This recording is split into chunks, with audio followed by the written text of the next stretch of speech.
Hello everybody, John here, welcome back. Sorry about the long wait period. There's been a lot going on since the last time. Some good, some bad, mostly bad, but you know, it's how life is, unfortunately. Especially today. Today was really shitty. But today I want to talk about something a little bit cool, something a little bit different, but I think it fits the theme of this channel, and it's analog horror. For those who don't know, analog horror is a sorry, I'm at work, and sometimes the speakers turn on, so you might hear some music, you may not. Right now is a commercial for Spectrum, so but yeah, analog horror. For those who don't know, analog horror is basically a style of found footage, typically found footage, but it doesn't have to be found footage, of mostly horror, and it's set up in a way that it reminds you of older technology, like how it was recorded. So, like, you know, if you grew up in the 80s and 90s, and even up to the early 2000s, like, you know, 2000 up to like 2004, um, which was, I grew up in the early 2000s, you know, I was born and raised. Uh, so that older analog type of technology, you know, it's good, but it's not HD. Um, So that's kind of the basis of analog horror. There's a lot of wiggle room and a lot of speculation on what's analog and what's not, but that's the general gist. And I think most people who understands uh, analog horror is Local 58 and Gemini Home Entertainment. Those two channels, I mean, they weren't the first ones, but they're the ones that really like set in motion uh, analog horror. And both are really good. They both tell a really good story. But the issue of analog horror is, you know, it takes time, and some of these creators, they lose, you know, they get burnt out really quickly, and it's not their fault. I can understand. You know, doing something for so long, and let's be honest here, you're probably not really making that much money out of it. It's you know, it's understandable that there's going to be breaks in between. And a lot of these people are really talented and stuff like that. But there's a couple on the list I want to talk about that I kind of have a little bit of a beef with. But let me start with Gemini Home Entertainment and Local 58. Sorry, took a drink there. Um,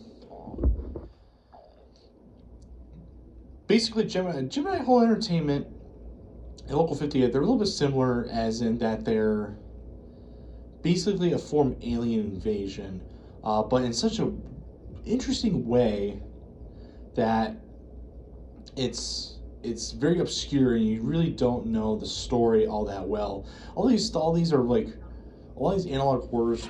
They're pretty well you know, you can understand the path. But with Gemini Home Entertainment and Local 58, those two especially, it's really hard to tell where the story is going because there's so many moving parts and there's so many different things, and it's really cool. So both of them, they're 9 out of 10s. They're really great. One I have a slight bit of an issue with, but I'm not giving them shit. I'm just saying, but I kind of understand, and that's Manticore. They used to be called Mr. Manticore, and then for a little bit it was Miss Manticore, and now they're just Manticore. And the reason why is because they are, as far as I know, they are transgender. I don't know if I don't think they're gender fluid. I think they are just transgender. You know, and of course, my channel, you know, all is welcome in this channel. So I'm not saying this in a negative way. I'm just saying that's how their name changed with their personality and how they identify. So there's that. But the issue is they deleted some of the videos, and the reason why was because this channel was mostly dedicated to their father, who, you know, was like a lover of horror and stuff like that, and the obscure stuff. And Manticore made the channel for him, but recently we found out that as he has said, his father wasn't the greatest person, and there was a lot of conflicting feelings, I guess, after their father passing. So you know, I can understand where you want to get rid of like some of the, I don't want to say evidence, that's harsh, but get rid of some of the memories, especially if they're not good memories. And it's the internet; you can delete whatever you want. You know, it is what it is. Um, but overall, though, Monument Mythos, I'm not a big fan of the story, but I like the visuals a lot. I think the visuals are really good. And of course, coming from America, you know, it's nice seeing a nice twist on, you know, monuments and national treasures and stuff like that. That was really cool, and a lot of very interesting ideas. I like the corner folk a lot. It's scary, but it's also like National Geographic almost. It's like it's you can see David Attenborough just sitting in a room looking at a corner, like you know the intersection between a wall and a ceiling. Like yes, we can see the corner folk resting in the corners and eating dust mites or whatever. It's so interesting. I really like it. And I just love the twists that does come up. And I know the general story of it, and I really like it. So overall, I give it like an 8 out of 10. It's really good. It's just there's that some of those missing videos, but I think they have redone some of them, so it's not totally fallen out.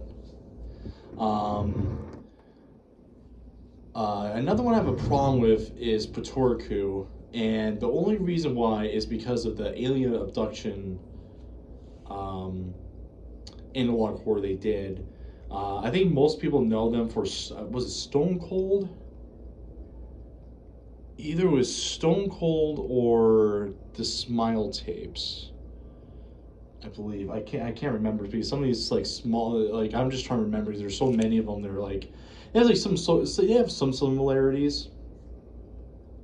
So I think I'm going to be mostly going over like the most well-known analog horror series that I know of. I may not know the names, but I know the gist, and I think most people will get, oh yeah, that's what that is. And you can write in the comments what it is, you know, because I'm stupid with names and remembering. Um, Sorry if you hear Discord messages. I'm talking to a friend of mine. Yes, I'm on Discord. Anyways, but they never finished it without really telling a story. I mean, that's fine if you want to do it, but they said they wanted to do more with it, but they never did. And it's like, I don't know. I don't know. I just like I'm one of those people that just finish what you started. I'm one of those people. So that just might be me talking, but I don't know. It just rubs me the wrong way. But they did finish the other series, which is good. It might have not been the best, but it was what it is.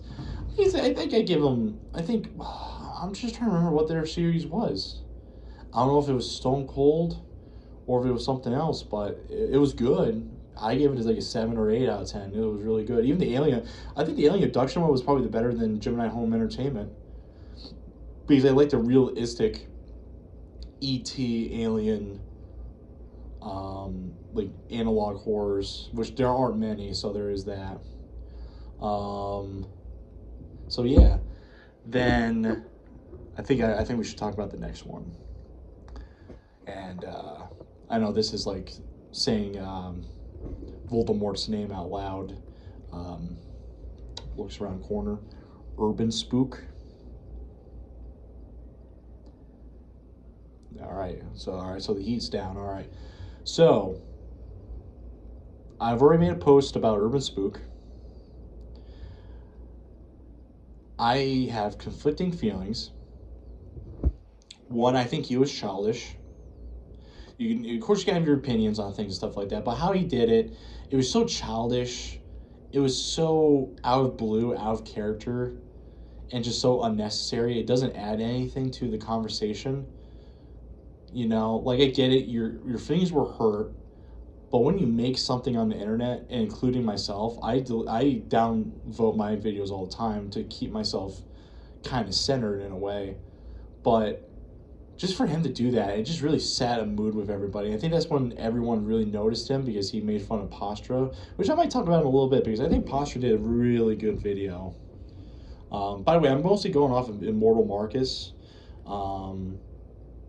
So there is that. But I think that's when most people notice him. And then there is the art that he's done. And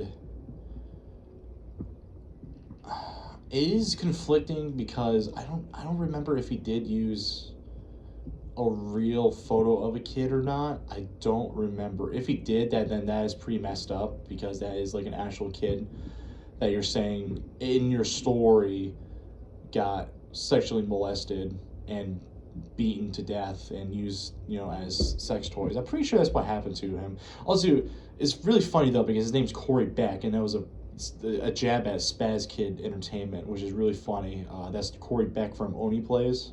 He mostly does commentary with them.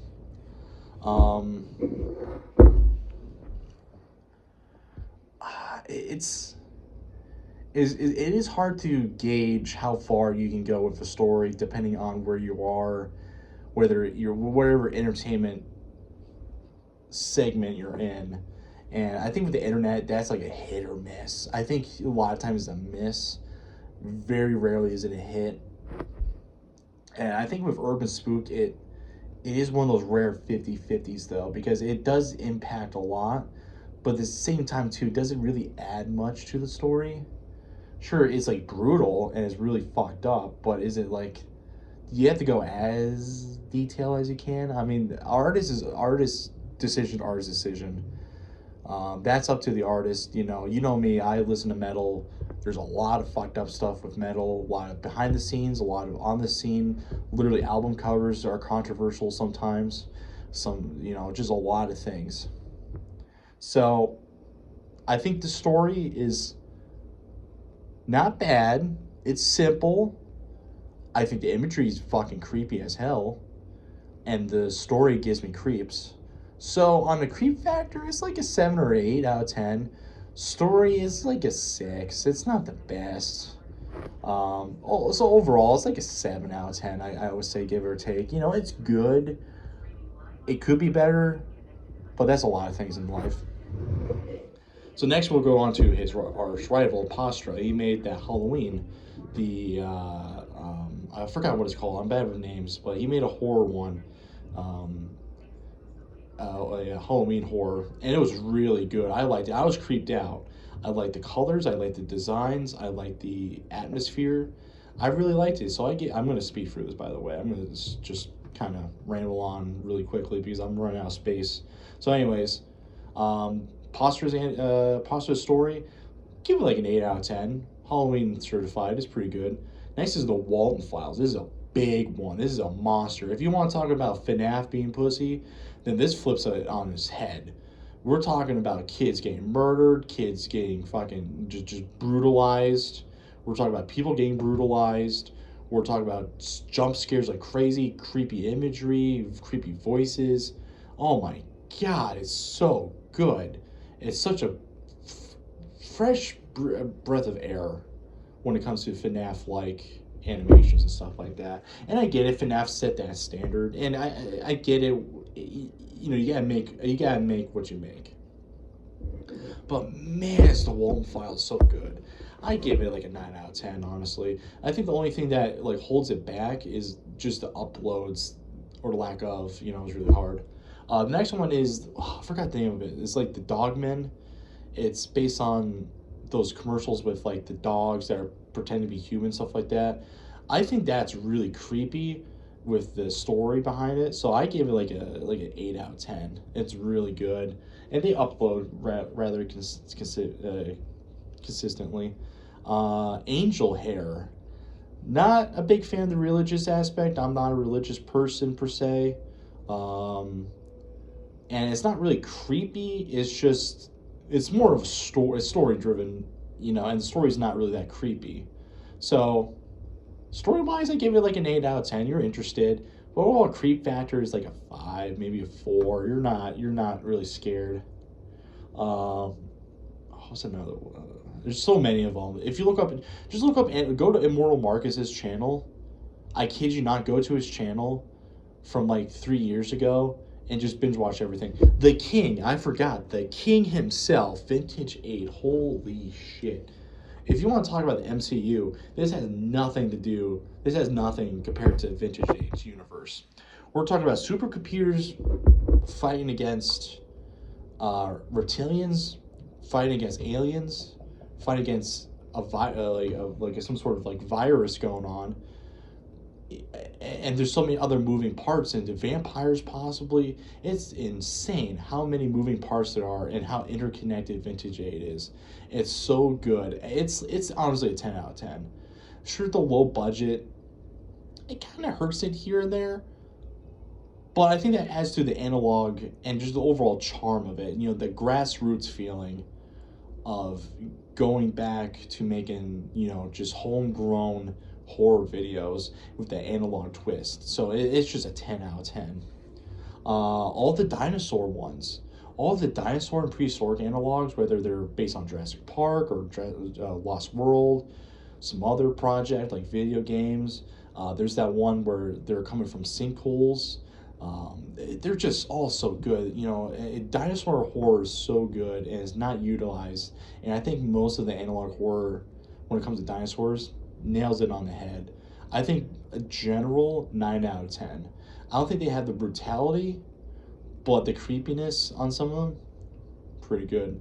The Godzilla analog horrors, there's two of them, the man in the suit and then the Godzilla incident, I think it's called. Both are really good. Very unique concept. 10 out of 10 already. And then the stories behind them are really good. Intertwining the real life reasons why Godzilla was a success and the meaning behind Godzilla because of the Hiroshima and Nagasaki bombings of 1945. It just hits all the notes so well. I think overall it's a 9 out of 10. It's hard to say what could be perfected. Maybe a little bit, all these are like, the only really criticism is like they just don't pump out enough. But they're so good, you want more. It's like a drug. Man, I'm trying to think of like some other. There's so many good ones. I think most analog horror that breach like 70,000 views are really good. Not to say that like the smaller ones are bad. I just think there is that filter though. But like I said, I just highly recommend going to EmortalMarcus's channel and find the video series you want to watch. Like find the video and then like what the series is called and then watch it yourself. Because that's what I do. I mostly go, like, if you upload something, I go to the channel first and then watch the videos in chronological order or however it was uploaded, and then watch EmortalMarcus and then kind of compare your thoughts, your opinions, maybe some stuff you missed, whatnot. That's what I do personally. I know a lot of people just watch EmortalMarcus, and that's fine. You can do whatever you want. I'm not going to force anybody, but that's what I do, Like he says, give those creators a chance, Give them the views, give them the likes, give them the subscribe. Maybe even give them a couple bucks if you really like it. Yeah, I really like the analog horror. It gives me the creeps, gives me the chills. It scares me sometimes. And a lot of them have really, really good stories, and gets to the little parts of your brain tickling. There is one I didn't talk about because I wanted to make a whole other video about it, and it's I Can't Sleep. And it's subjective if it's analog horror or not, because it's a cartoon, like an old style cartoon. We're talking about like 2002, early internet, forum kind of art. And I think I know the general story of it, as most people kind of figure out just by a lot of the clues and suggestive theming. But like I said, I want to talk about it in another video. Hopefully in another week or two it'll come out. But I highly suggest watching I Can't Sleep. It makes you uncomfortable. It makes you feel icky. It makes you pissed off. It makes you sad. But I think it is a story that needs to be told, and I think it's best leave it to a whole nother video. So, thank you for listening, and like I said, check out all these analog horrors, and just check out analog horror in general. I highly doubt you'll be disappointed, and if you are, I think it's a you problem, man. So, all right, take care.